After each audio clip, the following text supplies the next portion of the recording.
Hello, friends, and welcome back. Today's set of stories all revolve around one uncomfortable truth. Sometimes the moment you set a boundary, someone decides you're the problem. One friend wants you to stop improving yourself so she doesn't feel insecure. One supervisor tries to bury a child's safety under paperwork and silence. And one customer weaponizes a fake allergy to control an entire room. Same entitlement, different environments. Very different consequences. Stick around until the end because we're going to compare all three and decide which response actually worked best, and I want you to vote in the comments. Entitled friend thinks I should put off losing weight because I make her look bad. I'm 20 years old, and for the first time in my life, I don't automatically delete every photo I'm in. That alone feels unreal. Over the past several months, I've been on a weight loss journey and have dropped about 18 kilos. I didn't do it for attention or praise. I did it because I was tired of feeling uncomfortable in my own body, tired of avoiding mirrors, tired of dreading group photos like they were some kind of public trial. Between school and work, I'd also pulled back socially, partly because I was busy and partly because I wanted to focus on myself without commentary from anyone else. When my friends finally suggested a girls' day out, I was excited and nervous in equal measure. Nothing wild, just lunch and wandering around, catching up properly. I put on an outfit I actually liked instead of one meant to hide me, and for once I didn't change 5 times before leaving. Traffic held me up, so I arrived a few minutes late to the restaurant, already bracing myself for comments. Most of the girls stood up to hug me when I walked in. They kept saying things like, "You look so happy," and "You're glowing," and asking how I'd been feeling. It was warm and genuine, the kind of reaction that makes you feel safe. Everyone, that is, except Gia. Gia and I have been friends since primary school. We've grown up together, shared lunches, secrets, and bad haircuts. She's always had a strong personality and a tendency to make things about herself, but I'd learned to work around it over the years. That day, though, something felt off almost immediately. She barely looked at me when I sat down, and when she did speak, it was with this thin, tight smile that didn't reach her eyes. As the day went on, the comments started slipping out, little ones at first. "You're really doing the most lately, huh?" she said when I ordered something light. Later, when someone suggested taking pictures, Gia sighed loudly and said, "Must be nice to suddenly love the camera." I laughed it off at first, assuming she was joking, but the digs kept coming. She said I was trying too hard and that I was acting different, that I was making things awkward without even trying. At one point, she muttered, "Guess I'm the fat friend now," loud enough for me to hear, but quiet enough that she could pretend it wasn't meant for me. I felt my stomach drop. I hadn't said a single negative thing about anyone's body, including my own. I hadn't compared myself to her or anyone else. I was just existing. Later that evening, when most of the group was distracted, Gia pulled me aside. I assume she wanted to clear the air, maybe apologize for the comments. Instead, she crossed her arms and looked at me like I'd personally wronged her. "Can I ask you something without you getting offended?" she said. I nodded, already uneasy. She took a breath and said, "Do you think you could maybe slow down on the weight loss for a bit, like until after my birthday trip in July?" I laughed. Not a polite chuckle, a real laugh, because I genuinely thought she was joking. Her face didn't change, not even a little. "I'm serious," she said. "You're making me look bad. I don't want to be the ugly one in all the group photos." Gia didn't just want your friendship, she wanted your complicity. In her eyes, your smaller body was a breach of contract, the silent agreement where you were the relatable one, a role that required you to stay exactly where she placed you on her internal scale of comparison. I stared at her, waiting for the punchline that never came. She went on, explaining that things felt off now that people were paying more attention to me, and that it was messing with the group dynamics. She said I used to be the relatable one, the one who made her feel comfortable, and now I was trying too hard to be hot. That's when something in me just settled. Not anger exactly, clarity. I told her calmly that I wasn't doing this for attention or validation, and definitely not to compete with her. I said I was doing it for my health and confidence, and that it had nothing to do with her birthday, her photos, or her feelings about herself. I said I wasn't responsible for managing her insecurity. She didn't like that. She raised her voice and accused me of being selfish, said I was choosing looks over loyalty, whatever that was supposed to mean. She said real friends don't change in ways that make others uncomfortable. I stood there listening to her spiral, realizing that in her mind, my growth was some kind of betrayal. I didn't yell back, I didn't insult her. I just told her that asking someone to stop bettering themselves so you can feel superior is not friendship. Then I walked back to the table. The rest of the night felt surreal. Gia barely spoke to me after that, but she kept shooting looks my way like I'd stolen something from her. When I got home, my phone was already buzzing with messages from her, long paragraphs about how hurt she was, how abandoned she felt, how I'd changed and left her behind. I haven't responded. Your silence isn't an argument, it's a verdict. You didn't fight for the friendship because you realized there was nothing to fight for, only a role to reclaim, and you've outgrown the costume. Sometimes the most powerful response is to let someone's words echo in the void they created. I've had time to think since then, and the truth is uncomfortable but simple. Gia liked me better when I took up less space, physically and emotionally. When I was insecure, I made her feel secure. When I stopped shrinking, she started panicking. That's not my problem to fix. I didn't lose 18 kilos just to carry someone else's baggage. If my confidence makes someone feel threatened, that's on them. I'm not putting my life on pause so someone else can feel prettier in pictures. I'm not dimming myself to preserve a friendship that only works when I'm smaller, quieter, and easier to overlook. She can keep texting if she wants. I'm too busy finally liking the person I see in the mirror to go backwards for anyone. This is entitlement disguised as friendship. Gia didn't want support, she wanted stability, and that stability depended on you staying smaller. The moment you stopped shrinking, she reframed your growth as betrayal. The real boundary wasn't about weight, it was about refusing to carry someone else's insecurity. And our second story. Sometimes petty revenge is just holding someone accountable. My supervisor learned that the hard way. This happened back in 2015 during my very first year teaching special education in the U.S., when I was still learning which battles were worth fighting and which ones you absolutely could not afford to lose. Anyone who works in special education knows that getting proper support for a student isn't just about identifying a need, it's about paperwork, politics, wording things just right, and hoping the right person checks their email on the right day.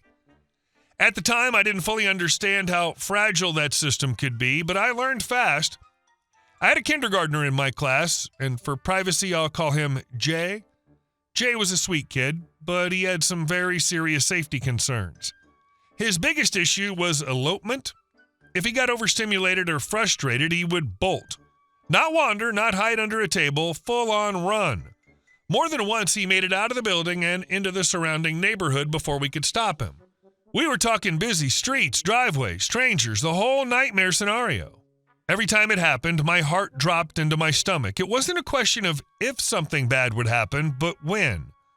I started collecting data immediately, times, triggers, locations, duration, staff responses. I documented everything because I knew what would be required if I wanted to push for a one-on-one paraprofessional. After a few weeks, I brought everything to my supervisor, a man I'll call Mr. Carter. He looked over the data, nodded gravely, and said, yes, this definitely qualifies. He needs one-on-one support. I felt relieved. I thought that meant we were halfway there. I was very wrong. Mr. Carter walked me through what he called the safety net process. That phrase alone should have been a warning. It involved multiple forms, specific language, careful phrasing to avoid red flags, and a very tight deadline. He stressed over and over how important it was that everything be submitted exactly right. We worked on it together for a couple of weeks, refining the documentation, rewriting sections, and triple-checking the data. I followed every instruction to the letter. By the end, I felt confident. Exhausted, but confident. When I finally completed the packet, I emailed it to Mr. Carter for final approval, just like he'd instructed. I expected maybe a day or two delay. Instead, I heard nothing. No confirmation, no feedback, not even a quick got it. After a full day, I sent a polite follow-up, still nothing. I waited another day, then another. I tried calling his office and left a voicemail with his secretary. Nothing. I started to get anxious. The deadline was approaching, and Jay was still running. Over the next 2 weeks, I sent multiple emails, made several calls, and even stopped by his office when I could. He was always out or in a meeting. Meanwhile, every day in my classroom felt like playing Russian roulette with a 5-year-old safety. I had aides rotating in and out, but no consistent support. I was constantly stationed by the door instead of teaching, just waiting for Jay to bolt. It was unsustainable. Then the deadline passed. 2 days later, I finally received an email from Mr. Carter. It was short, cold, and infuriating. He wrote that since I had failed to submit the finalized paperwork by the deadline, the request for a one-on-one para could not be approved. That was it. No acknowledgement of my attempts to contact him, no explanation, just a bureaucratic shrug that effectively said, "Too bad." I sat at my desk, staring at the screen, shaking. I was angry, yes, but more than that, I was terrified. This wasn't about me missing a deadline. This was about a child who could be seriously hurt or killed. And he was dismissing it like a typo on a form. So I stopped playing nice. Mr. Carter thought his silence was the kill switch. He was betting you'd accept the blame for a deadline he silently let expire. By refusing to acknowledge your work, he tried to erase it, turning Jay's safety into a clerical error you allegedly made. It wasn't laziness, it was sabotage by omission. I gathered everything. Every email I'd sent, neatly timestamped, records of phone calls, notes of when I stopped by his office, his voicemail number, his secretary's name. I printed his email denying the request and attached it at the end. Then I wrote a calm, factual summary explaining the situation and sent the entire packet to his supervisor. The head of special education services for the district, I'll call him Mr. Bennett. I didn't embellish, I didn't accuse, I just laid out the timeline and let the evidence speak for itself. 2 days later, I received a letter in my school mailbox, an actual physical letter, which felt dramatic even then. It was from Mr. Carter. It was a formal apology. Not a friendly one, not a warm one, the kind written because someone told you to write it. Shortly after that, I got an email from Mr. Bennett himself. He apologized for the delay, granted me an extension, personally filed the paperwork, and approved an emergency one-on-one para for Jay effective immediately. Within days, Jay had consistent support. The elopement incident stopped, he was safer. I could finally teach instead of guarding a door like a security checkpoint. At the end of the school year, Mr. Carter was no longer our supervisor. We were told he had been let go. No details, no explanations. I doubt my situation was the only one on his record, but I'm confident my documentation didn't help his case. Special education runs on accountability, and he failed at the most basic level.